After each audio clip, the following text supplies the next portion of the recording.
History is full of incredible heists. But what if the biggest one wasn't committed with a gun, but with a pen? A crime so vast it didn't just empty a vault, it siphoned away an entire nation's future from a balance sheet. Just look at this number. $45 trillion. And today's money, that's the estimated value of the wealth drained from India during nearly 2 centuries of British rule. Now, to put that into perspective for you, that's more than the combined annual GDP of the United States and China. And this number isn't some accident of history. Oh no, it's the result of a meticulously designed system. So, the big question is, how did this happen? How did one of the world's richest civilizations become one of its most impoverished?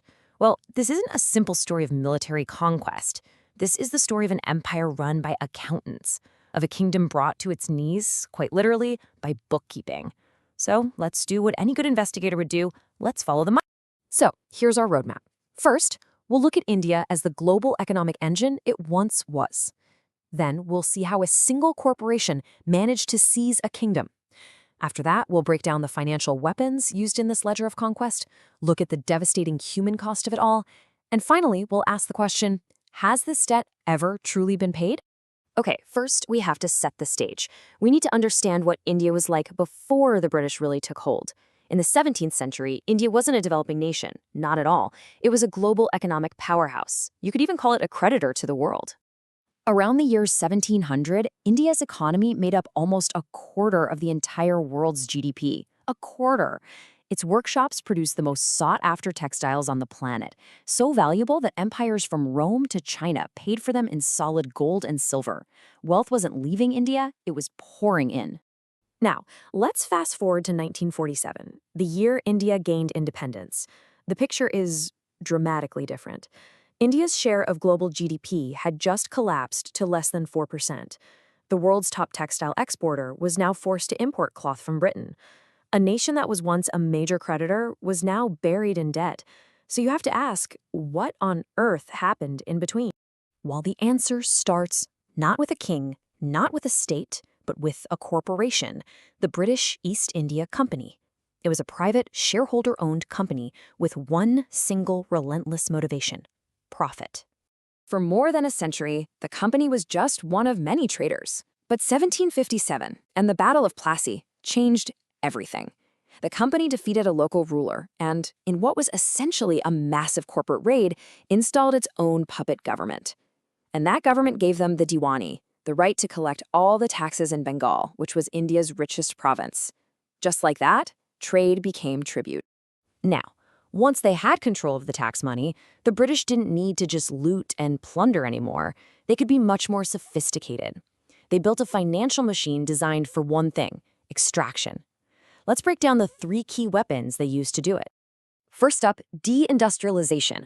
Britain flooded the Indian market with its own cheap, machine-made textiles. At the same time, it slapped heavy taxes on Indian cloth trying to leave the country. India's world-class weavers just couldn't compete. They were driven out of business. India was systematically turned from the world's workshop into a place that just supplied raw cotton for Britain's factories. Second, predatory finance. Take the railways, for example. We always hear they were a gift to India. Well, here's how it worked. British investors were guaranteed a high rate of return on any money they put in, and that guarantee was paid for by Indian taxpayers. So if the railways lost money, India paid the difference. Think about that. The risk was 100% Indian, but the profit was 100% British. And third, the masterstroke, the drain of wealth. Through a clever accounting system called home charges, India was forced to pay for the cost of its own occupation. This covered everything: the salaries of British officials back in London, the cost of building the India Office Library, even the expenses for Britain's wars in places like Afghanistan and Africa. India was literally financing its own conquest. This relentless financial machine wasn't just moving numbers around on a page. It had a devastating, real-world human cost. This is where the cold, hard logic of the market completely took the place of morality. This chart reveals a truly horrifying truth. During the Great Bengal Famine of 1770, a famine that killed up to 10 million people, the East India Company's tax revenues actually increased. They kept collecting taxes with brutal efficiency and kept exporting grain for profit, while a third of the population simply starved to death. This really sums up the whole mindset. British officials argued that giving out famine relief would interfere with the free market. Shareholder dividends and export revenues were far more important than millions of human lives. The balance sheet was the only thing that mattered. Now, you might think this all stopped when India gained independence. But the financial system that Britain perfected in India, it didn't just disappear. Instead, it became the blueprint for a new, much more subtle kind of empire. The old colonial model used direct tools, right? Taxes, tariffs. The modern model is more indirect, but the core logic is exactly the same. Those home charges that made India pay for everything, well, you can see a modern parallel in international loan systems, where developing nations get trapped in cycles of debt, often paying far more in interest than they ever get in aid. In fact, you could say the drain continues. Today, developing nations as a whole send over $200 billion more to wealthy economies in payments like interest and profit repatriation than they ever receive in foreign aid. The direction of the flow is the same, from the global south to the global north. So the key takeaway here is pretty stark. The empire didn't just end, it evolved. It moved from controlling land with armies to controlling entire economies with ledgers and spreadsheets. The most effective systems of control are often the most boring, the most bureaucratic, the ones hidden in plain sight, inside contracts and financial law. And that leaves us with a final, very unsettling question.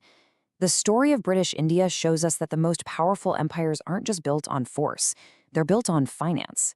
And when power is written in balance sheets, does that kind of empire ever truly go away? Or does it just change its name?